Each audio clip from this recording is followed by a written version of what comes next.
ಇತಿಹಾಸ, ಕಲೆ, ಧರ್ಮ, ಧೈರ್ಯ ಎಲ್ಲವೂ ಇಲ್ಲಿ ಬದುಕುಳಿದಿದ್ದವು.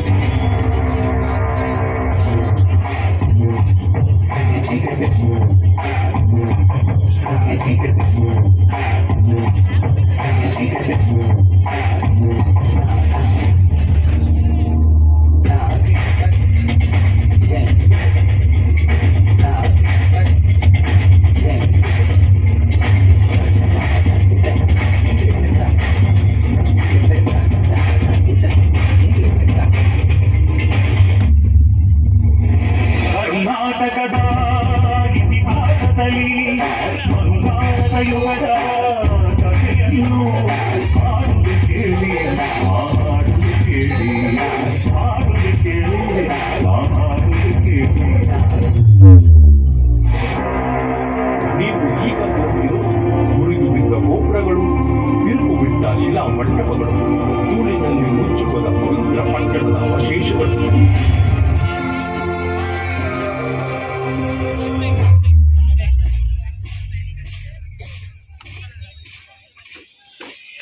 ಜ್ಞಾನದ ಜ್ಯೋತಿಯು ವಿದ್ಯಾರಣ್ಯರು, ಅನುಗ್ರಹದೈದ ಭೂಮಿಗಿದು.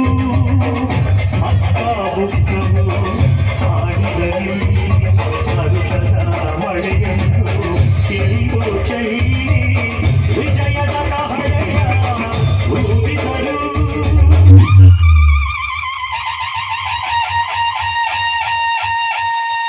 ವಿಜಯನಗರ ಸ್ಥಾಪನೆ ಮಾಡಿದರು. ಕರ್ನಾಟಕದ ಇತಿಹಾಸದಲ್ಲಿ ಬಂಗಾರದ ಯುಗದ ಕಥೆಯನ್ನು ಹಾಡುವುದು ಕೇಳಿ, ಹಾಡುವುದು ಕೇಳಿ, ಹಾಡುವುದು ಕೇಳಿ, ಹಾಡುವುದು ಕೇಳಿ. ನಮ್ಮ ಕಾಲಘಟ್ಟದಲ್ಲಿ ಹಂಪಿ ಹೇಗಿತ್ತು, ಹೇಗೆ ವಿಜೃಂಭಿಸುತ್ತಿತ್ತು, ಇದನ್ನು ನೋಡುವ ಕುತೂಹಲವಿದೆಯೇ? ಬನ್ನಿ ಹಾಗಿದ್ರೆ ನಮ್ಮ ಕೃಷ್ಣದೇವರಾಯರ ರಾಜ್ಯಕ್ಕೆ.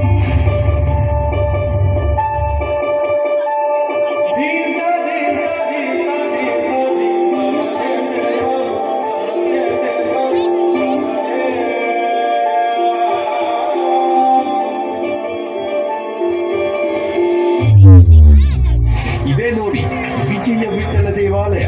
ಇಲ್ಲಿ ಕಲ್ಲುಗಳು ಹಾಡುತ್ತವೆ, ಸ್ತಂಭಗಳು ಸಂಗೀತ ಕೊಡುತ್ತವೆ. ಇಲ್ಲಿ ದೇವರ ಕಲ್ಪನೆ ಸತ್ಯವಾಗಿರೋ ಹಾಗೆ ಅನುಭವವಾಗುತ್ತದೆ. ಇದೇ ನೋಡಿ ಹಂಪಿಯ ಕಲ್ಲಿನ ರಥ. ಸಂಗೀತ ನಾಟ್ಯಗಳ ಸಂಗಮವಿದೆ, ಶಿಲ್ಪ ಕಲೆಗಳ ತಾಣವಿದೆ.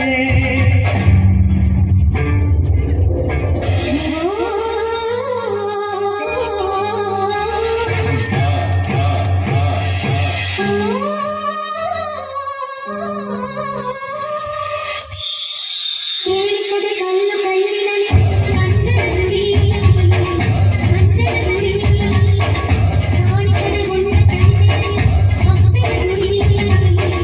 ಹಂಪಿನಲ್ಲಿ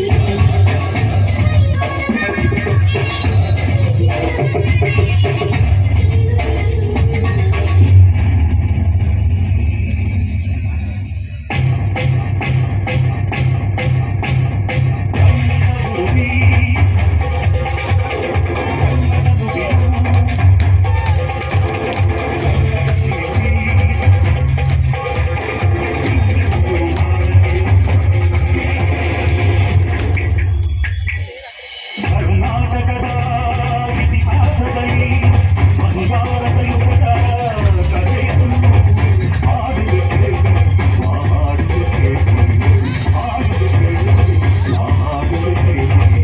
ಕರ್ನಾಟಕದ ಇತಿಹಾಸದಲ್ಲಿ ಕನ್ನಡ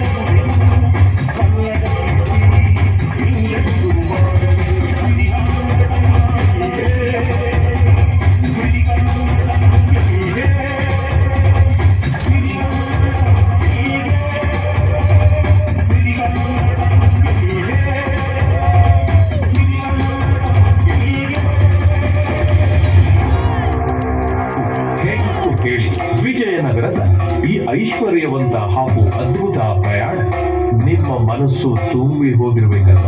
ನಾನು ಜೀವಿಸಿದ್ದ ವಿಜಯನಗರವನ್ನು ನಿಮಗೆ ತೋರಿಸಿದ್ದೇನೆ. ಧನ್ಯವಾದ ಹೇಳುತ್ತಾ ಕನ್ನಡ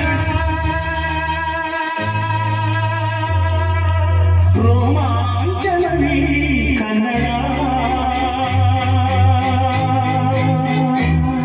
ಕಸ್ತೂರಿ ನುಡಿದು ಕರುನಾಡು ಮಣ್ಣಿದು ಚಿಂತಿಸು ವಂದಿಸು ಪೂಜಿಸು ಪೂಜಿಸು ಈ ಕನ್ನಡ ಮಣ್ಣನ್ನು ಮರಿಬೇಡ ಓ ಅಭಿಮಾನಿ ಓ ಅಭಿಮಾನಿ ಈ ಮಣ್ಣದ ಹೆಣ್ಣನ್ನು ಜರಿಬೇಡ ಓ ಅಭಿಮಾನಿ ಓ ಅಭಿಮಾನಿ ಸುಸಂಸ್ಕೃತ ಕೆರೆಯ ತಾಯ್ನಾಡು ಮಹೋನ್ನತ ಕಲೆಗಳ ನೆಲೆನೀಡು ಉಳಿಸಲಿದೆ ಹೆಸರ ಈ ಕನ್ನಡ ಮಣ್ಣನ್ನು ಮರಿಬೇಡ